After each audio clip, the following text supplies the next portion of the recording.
Bonsoir tout le monde, j'espère que vous allez bien. Ce soir, ça va être, on va avoir un temps pour prier ensemble. Et juste avant ça, on va peut-être avoir un temps là de partage sur justement la prière, prier, la prière. Alors on va prendre un premier passage dans la pensée d'aller voir un petit peu plus en profondeur qu'est-ce que la prière, pourquoi on prie, comment prier. Et le premier passage qu'on peut prendre, on va aller dans Matthieu. Je vais prendre Matthieu 6, au verset 9. Je vais monter au-dessus. Pardon, Matthieu 6, verset 5. Lorsque vous priez, ne soyez pas comme les hypocrites qui aiment à prier debout, dans les synagogues et au coin des rues, pour être vus des hommes. Je vous le dis en vérité, ils reçoivent leur récompense. Mais quand tu pries, entre dans ta chambre, ferme ta porte et prie ton Père qui est là, dans le lieu secret. Et ton Père qui voit dans le secret te le rendra. Donc déjà ici, Jésus est en train de parler et il met en lumière comme deux catégories de personnes. Il y a une catégorie de personnes il va les appeler hypocrites, et il y a la pensée de comédiens, comme si on se mettait en scène. Et ceux-là, ils aiment à prier debout dans les synagogues, ils aiment à prier au coin des rues pour être vus des hommes. Donc c'est comme si ils parlent à Dieu, ils ont un langage, ils ont une attitude, ils ont un comportement, mais ce qu'ils font a pour objectif et vocation d'attirer le regard sur eux. Ils parlent pour être vus des hommes. Mais je vous le dis en vérité, ils reçoivent leur récompense. Ça veut dire ils sont comme vus des hommes, mais c'est comme s'ils ne sont pas forcément vus de Dieu. Et l'autre groupe, voilà ce qu'on nous dit, mais toi, quand tu pries, entre dans ta chambre, ferme ta porte et prie ton Père qui est là dans le lieu secret. Et ton Père qui voit dans le lieu secret te le rendra. Donc c'est comme si, là, il y a comme une invitation à entrer quelque part. Prier depuis un lieu. Prier depuis un lieu, et depuis ce lieu-là, le Père qui me voit dans ce lieu-là me le rend. Le Père qui me voit dans ce lieu-là m'entend, me comprend. Alors, je mets simplement ici en lumière on nous invite à entrer quelque part, entrer dans une chambre, fermer une porte et prier Dieu depuis ce lieu-là. Donc il y a comme la pensée que je peux pas prier de n'importe où. Alors on a déjà eu à échanger sur la pensée que il ne s'agit pas premièrement d'aller dans ta chambre physique, mais en fait on nous invite à une dimension intérieure. C'est comme si la prière vient du cœur. La prière vient du cœur. Alors on va aller on va prendre Galates 4.6. Galates 4.6. Comment ça se fait que la prière vienne du cœur? Galates 4.6. Voilà ce qu'on nous dit.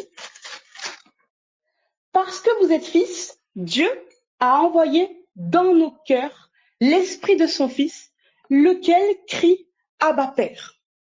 Donc, au-dedans de celui qui s'est converti, qui a donné sa vie à Jésus, il reçoit maintenant l'esprit de Dieu. Où ça? Dans son cœur. Ça va? Donc ça, c'est Galates 4.6. Au-dedans du croyant, l'esprit du Fils est là. Et cet esprit crie, cet esprit parle. On va prendre maintenant, ça va pour vous? Voilà. On va prendre maintenant Romains 8, 26. Romains 8, 26. Romains 8, 26. Avant de prendre Romains 8, 26, je vais le prendre mais en parallèle. Je vais reprendre Matthieu 6 parce que dans Matthieu 6, c'est comme si Jésus va donner une prière.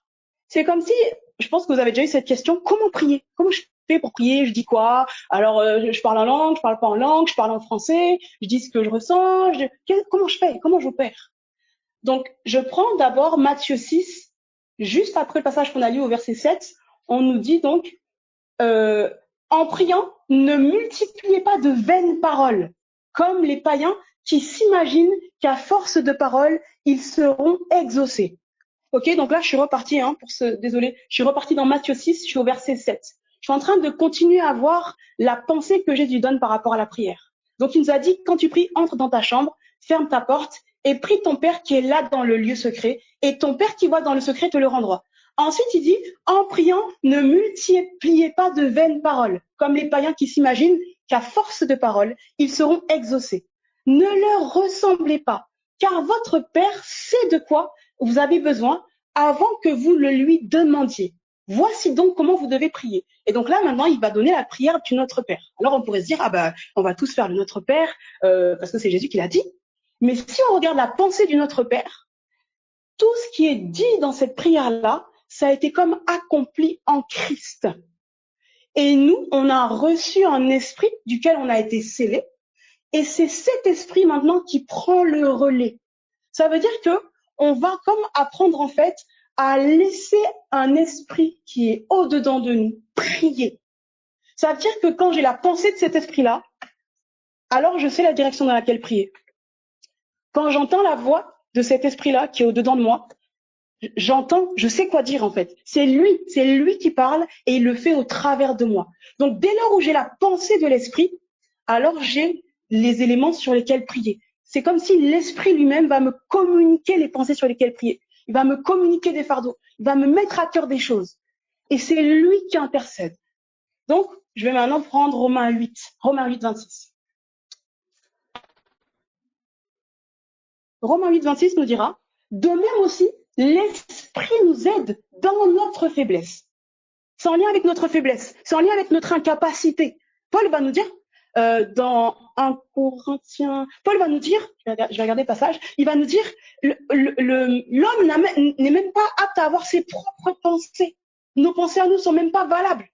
On peut même pas compter sur nos propres pensées. Comment je fais pour ramener des pensées de moi à Dieu? Comment je fais? C'est ma faiblesse, c'est mon incapacité. Je ne sais pas prier, je ne sais même pas comment faire. Et donc, à cause de cette réalité-là, à cause de mon incapacité à cause de ma faiblesse, cet état en fait de ma chair, la chair ne sert de rien. C'est l'esprit qui donne la vie, c'est l'esprit qui vivifie, c'est l'esprit qui, à cause de cette réalité-là, voilà ce qu'on nous dit. L'esprit nous aide dans notre faiblesse, car nous ne savons pas ce qu'il nous convient de demander dans nos prières. Mais l'esprit lui-même intercède par des soupirs inexprimables. Donc, nous, on ne sait pas. Moi, je ne sais pas, on ne sait pas. Mais l'esprit qui est au-dedans de moi, l'esprit de Jésus qui est venu résider au-dedans de moi, dans mon être intérieur, c'est lui qui le fait. Parce que moi, je ne sais pas le faire. Donc, ça veut dire que c'est pas vraiment une question de capacité. C'est davantage une question de communion. J'ai besoin d'être au contact, merci. J'ai besoin d'être au contact, d'être en relation avec l'esprit qui intercède, afin qu'il me communique sa pensée. C'est lui qui intercède. Et on nous dira, l'esprit lui-même intercède par des soupirs inexprimables. Et celui qui sonde les cœurs connaît quelle est la pensée de l'esprit. Parce que c'est selon Dieu qu'il intercède en faveur des saints.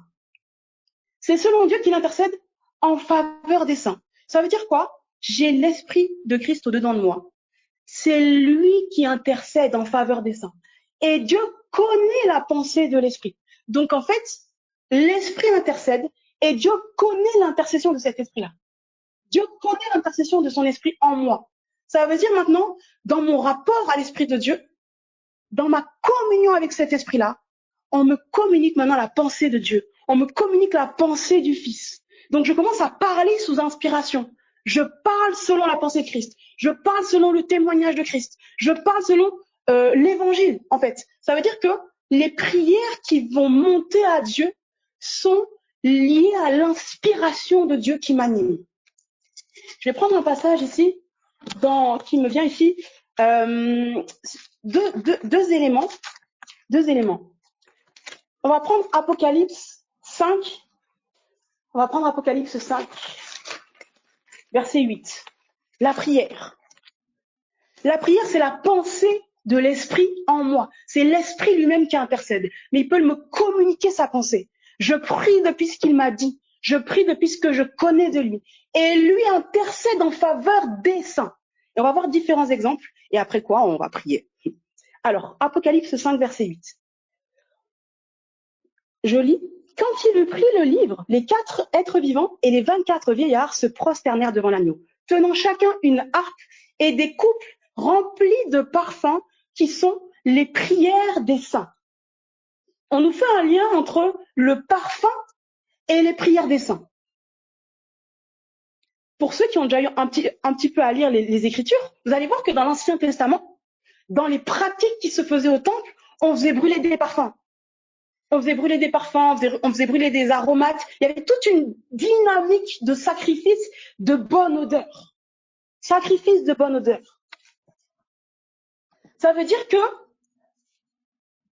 là où avant, ils apportaient des aromates, en fait, là où avant, une odeur devait comme monter à travers des sacrifices, nous, on a maintenant une autre manière de faire la même chose pour nous aujourd'hui. Alors, on va prendre maintenant...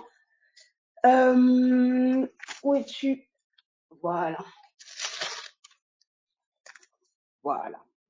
On va prendre Hébreux 13, verset 15. Donc, quand je vais aux Écritures, je vois des gens qui offrent comme des parfums, qui font monter des parfums à Dieu. Comment je fais moi aujourd'hui pour que mes prières, les parfums montent? Alors, on lit Hébreux 13, verset 15. Par lui, offrons sans cesse à Dieu un sacrifice de louange, c'est-à-dire le fruit de lèvres qui confesse son nom. Donc, j'offre à Dieu un sacrifice de louange, c'est-à-dire le fruit de lèvres qui confesse son nom. Donc, c'est comme si, là où eux offraient des sacrifices qui étaient consumés et un parfum de bonne odeur montait, nous, aujourd'hui, on vient avec des sacrifices de louange, fruit de lèvres qui confesse son nom. Ça veut dire que sur mes lèvres, c'est sur mes lèvres que maintenant le parfum monte.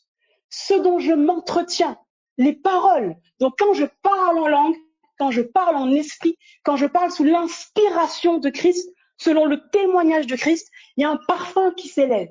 Il y a un parfum qui s'élève. Et on va prendre un autre passage, toujours dans Apocalypse, toujours simplement pour voir un processus. Apocalypse 8, 4. Ce parfum-là monte comment?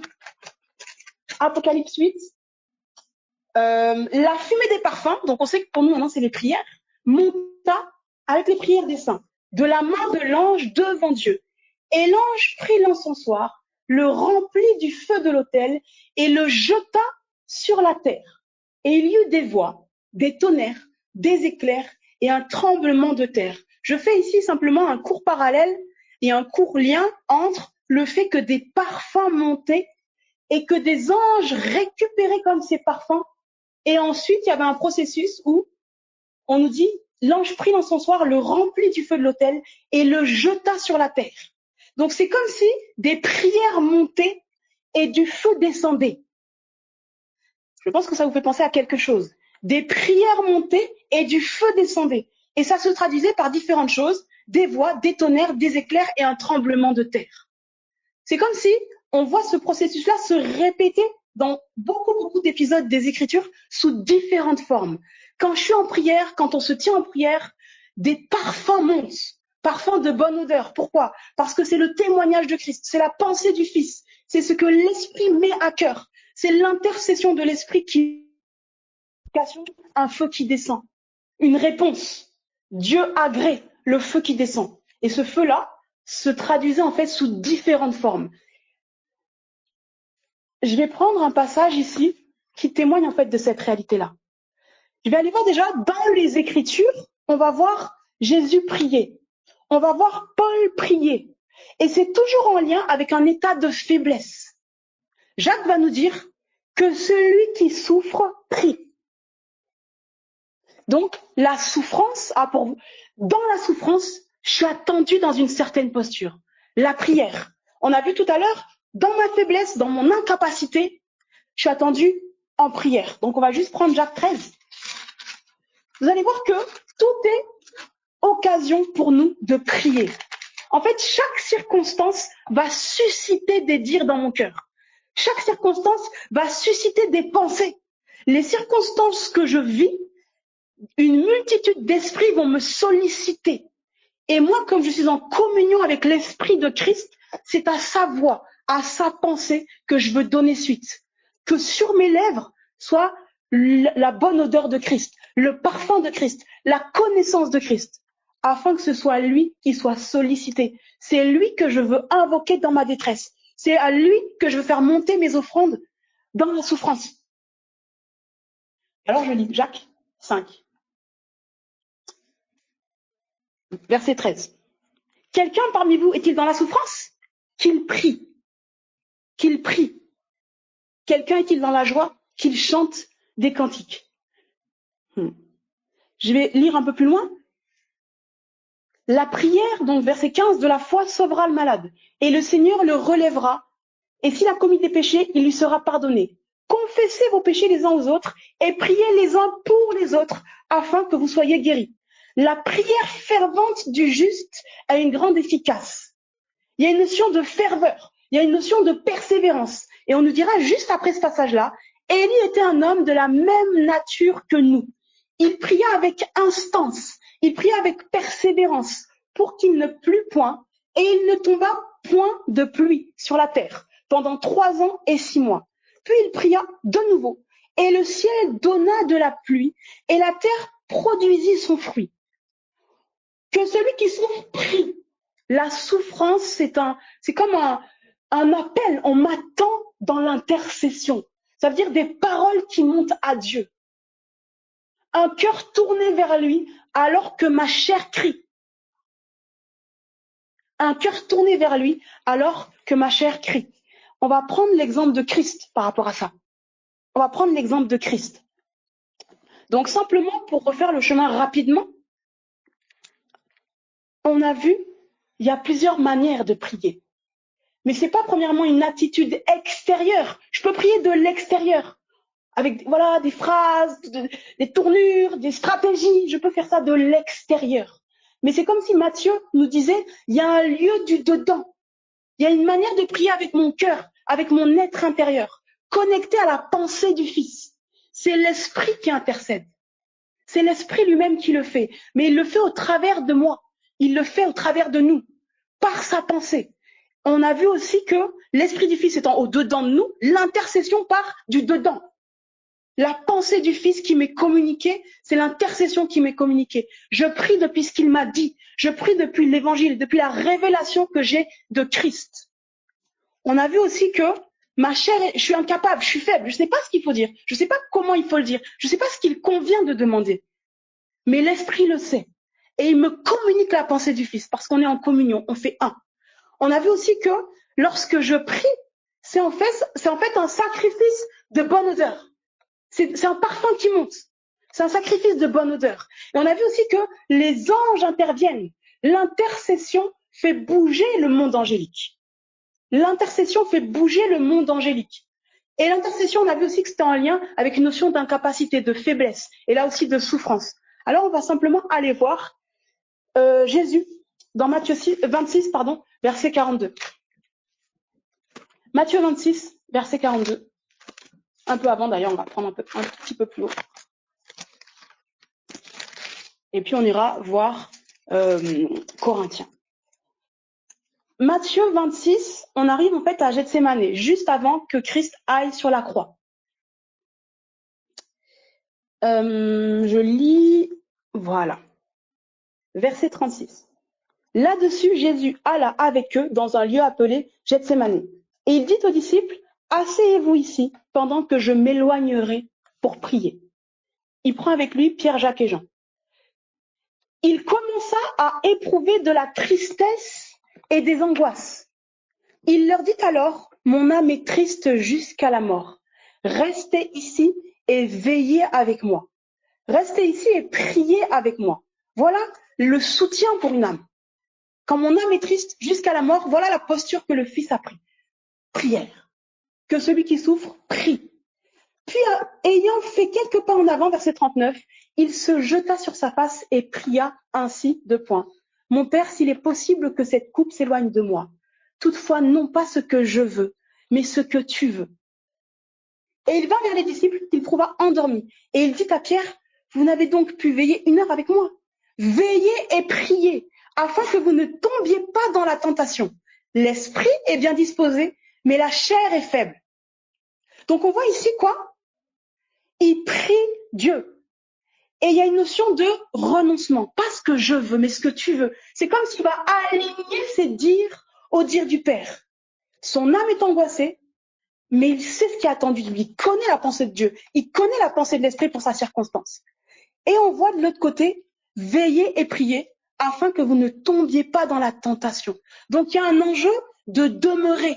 Il y a un enjeu de combat. Le combat de la prière. Dans la prière, quand je suis positionnée sur ce que Dieu a dit, quand je m'entretiens de ce qu'il a dit, quand je m'adresse à lui depuis la pensée du Fils, quand l'Esprit intercède au travers de moi, il y a une résistance. Il y a une notion de persévérance, de demeurer attaché à. Et directement après ça, il nous dit quoi? L'esprit est bien disposé. Amen. Donc ça, c'est bon. Mais la chair est faible. Donc, l'ennemi de la prière, c'est ma chair. Et on voit ici des gens qui se sont endormis. Bon, je ne sais pas pour vous, mais c'est des choses qui nous arrivent, malheureusement. Le sommeil, ça peut être le sommeil physique. Je peux être aussi endormi dans mon cœur. Ça veut dire que j'ai plus le goût à certaines choses. L'incrédulité me gagne. Je suis fatigué, je souffre trop, etc. L'ennemi de l'intercession de l'esprit, c'est ma chair. Et il dit encore la même chose, le même témoignage. Mais la chair est faible. Et on va voir Jésus qui repart. Il intercède encore. Mon Père, s'il n'est pas possible que cette coupe s'éloigne sans que je la boive, que ta volonté soit faite. Il revient, et voilà le témoignage qu'on nous dit. Il les trouva encore endormis, car leurs yeux étaient appesantis. Il les quitta et s'éloignant, il pria pour la 3e fois, répétant les mêmes paroles. Puis il alla vers ses disciples et leur dit, vous dormez maintenant, et vous vous reposez. Voici l'heure est proche, et le Fils de l'homme est livré aux mains des pécheurs. Levez-vous, allons, voici, celui qui me livre s'approche. C'est comme si, avant de pouvoir comme obéir, il a intercédé. Au milieu de son angoisse, au milieu de sa souffrance, on l'a trouvé en intercession.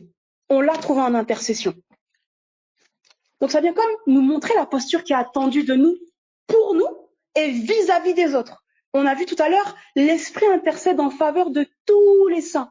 L'Esprit intercède en faveur de tous les saints. Je vais prendre le passage de 1 Pierre 3, 18.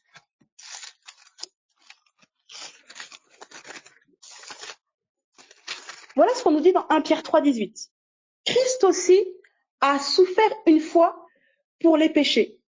Lui, juste pour des injustes, afin de nous amener à Dieu, ayant été mis à mort quant à la chair, mais ayant été rendu vivant quant à l'esprit, dans lequel aussi il est allé prêcher aux esprits en prison, qui autrefois avaient été incrédules.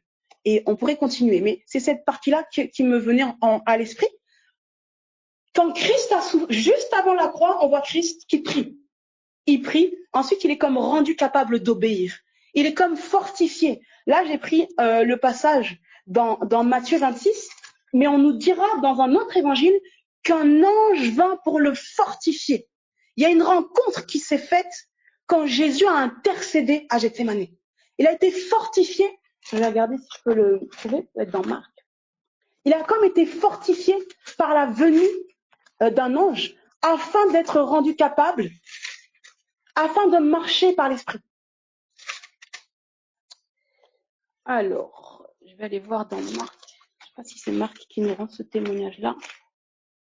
Alors, j'avais d'abord pris Marc, et du coup, Marc, il nous donne juste une information intéressante. Il nous dira que, avant d'aller sur la montagne, juste avant ça, ils ont chanté des cantiques. Donc, il y a comme déjà des prières qui montaient. Ils se tenaient, en fait, dans la prière, dans la louange, dans l'intercession. Alors, je vais prendre Luc, visiblement 22. Merci pour la référence. Luc 22. Donc, c'est le même passage, même épisode. Priez afin que vous ne tombiez pas en tentation. Verset 42, Jésus prie. Alors, je vais prendre même 41. Il s'éloigna d'eux à la distance d'environ 1 jet de pierre, et s'étant mis à genoux, il pria, disant, « Père, si tu voulais éloigner de moi cette coupe, toutefois, que ma volonté ne se fasse pas, mais la tienne. » Alors un ange lui apparut du ciel pour le fortifier. Et on retrouve encore le même langage qu'on a vu dans Jacques. Étant en agonie, il priait plus instamment, alors qu'on pourrait avoir tendance à diminuer face à l'oppression, à diminuer face à la douleur, à diminuer face au découragement, face aux circonstances. L'intensification des circonstances a conduit à une intensification dans l'intercession.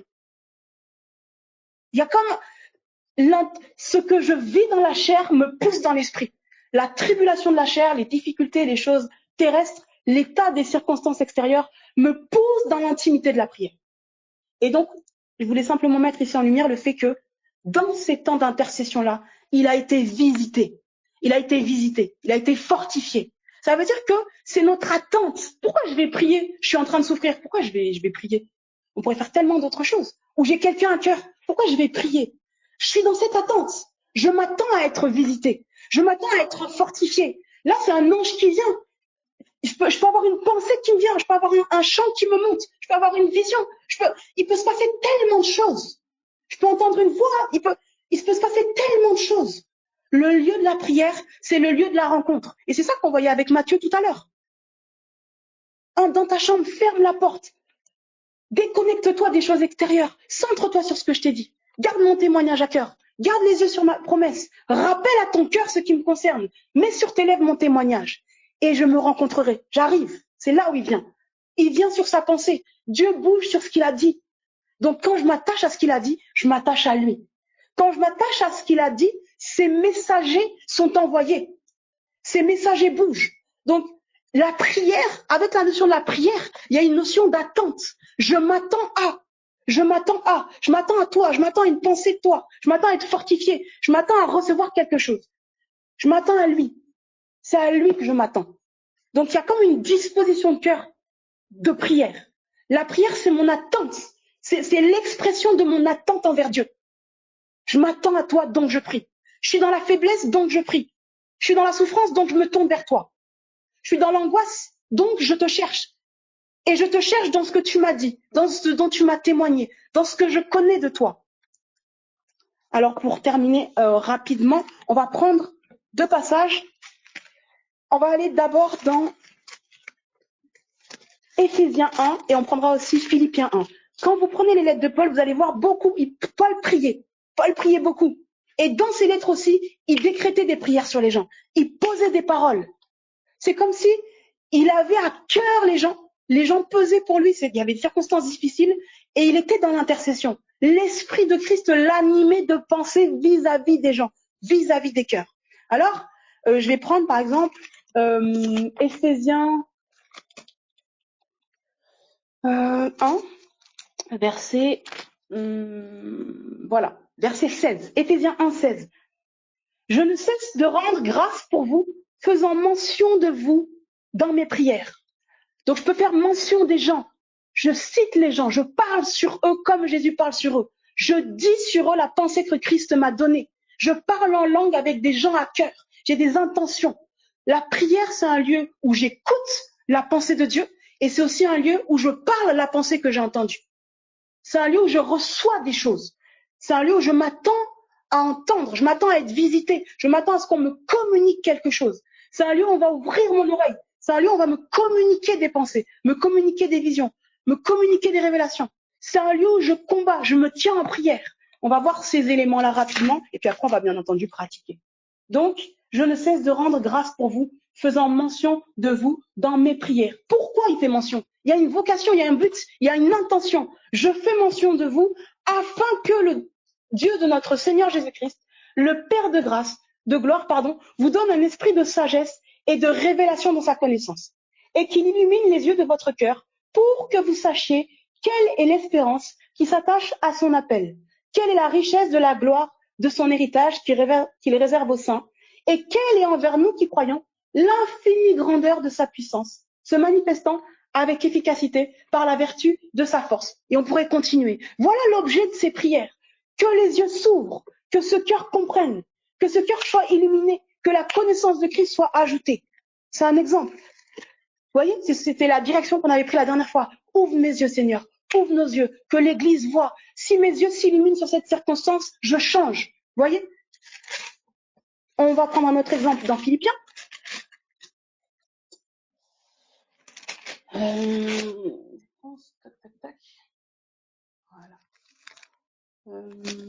Ah non, on va pas prendre ça. Ok. Je vais prendre la notion du combat avec Colossiens 4.12. Colossiens 4.12 directement.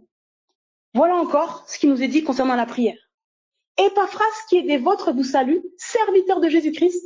Il ne cesse de combattre pour vous dans ses prières.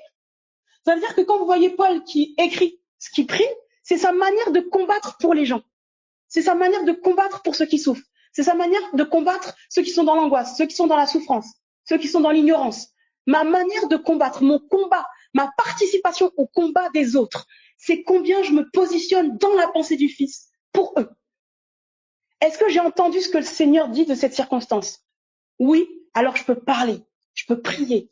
Et si je ne l'ai pas entendu, je me mets à l'écoute. Seigneur, qu'est-ce que tu dis de cette circonstance-là? Et dès lors où j'ai entendu, je peux maintenant me positionner.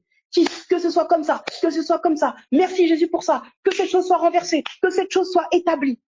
Voyez? Il ne cesse de combattre pour vous dans ses prières. Pourquoi? Dans quel but? Pourquoi faire? Afin que, donc voilà la conséquence. Le combat va permettre ça. Que parfait et pleinement persuadé, vous persistiez dans une entière soumission à la volonté de Dieu. Soumettez-vous à Dieu, résistez au diable et il fuira loin de vous.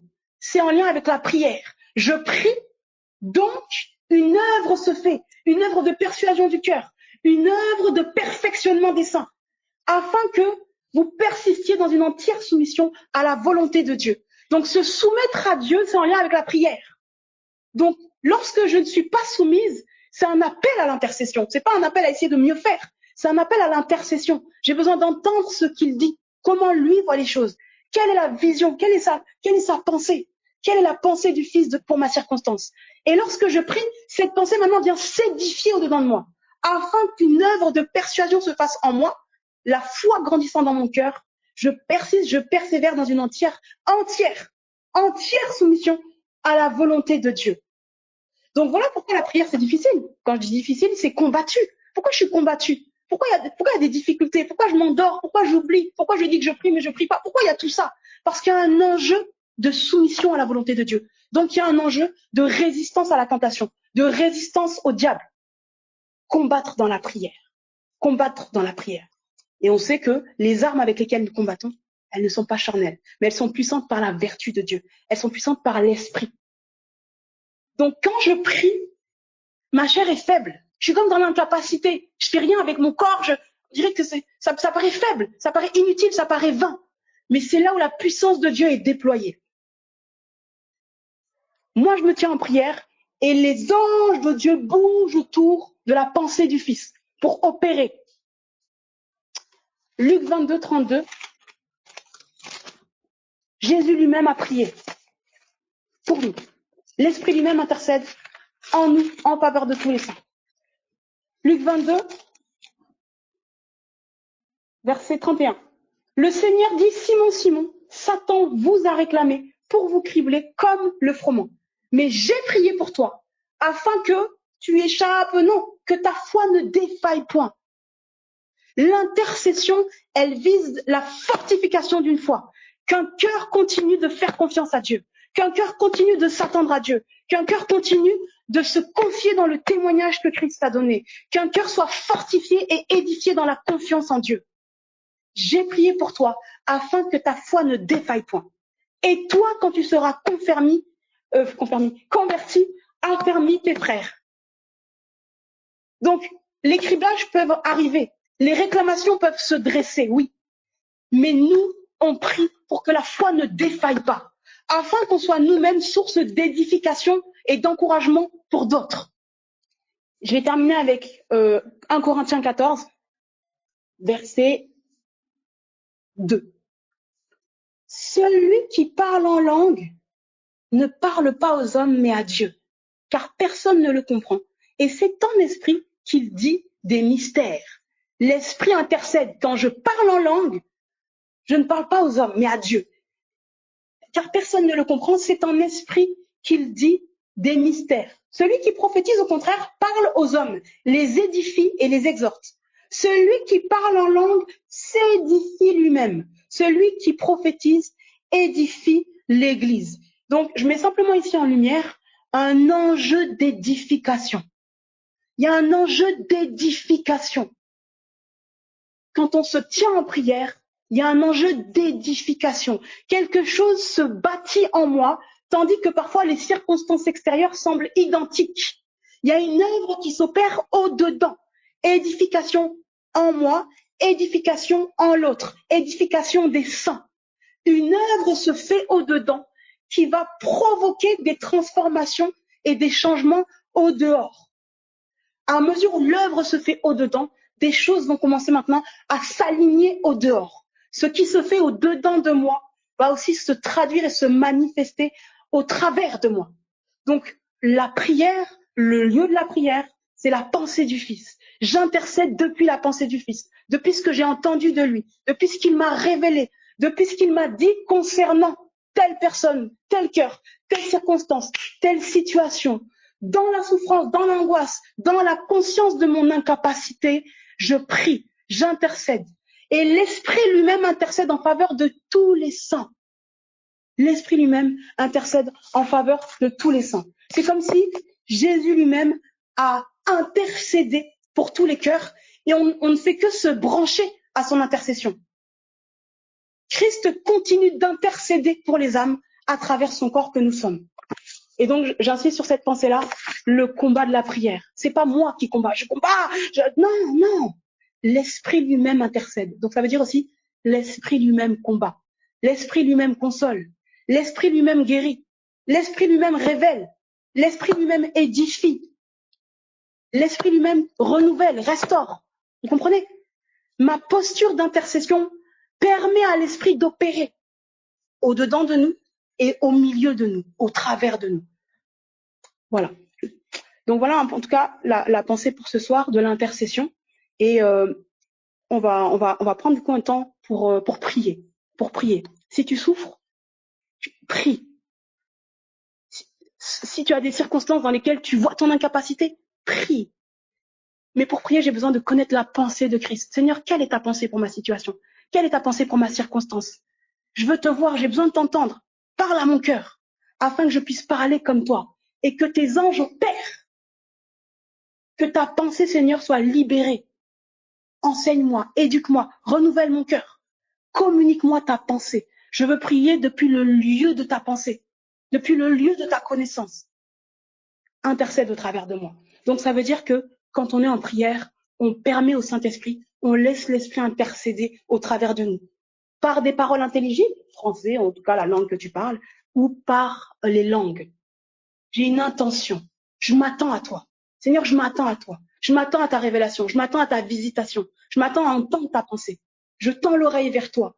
Et comme je m'attends à toi, je prie. Comme j'ai conscience de ma faiblesse et de mon incapacité, je prie. Je m'attends à toi. Je mets sur mes lèvres ton parfum.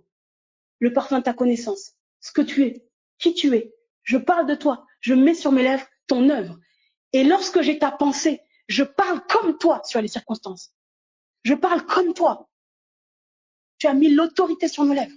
Ce que tu me communiques comme pensée me permet d'intercéder comme toi. Ce que je dis, c'est ce qu'il a dit lui. Et les anges travaillent. Il y a une œuvre qui se fait.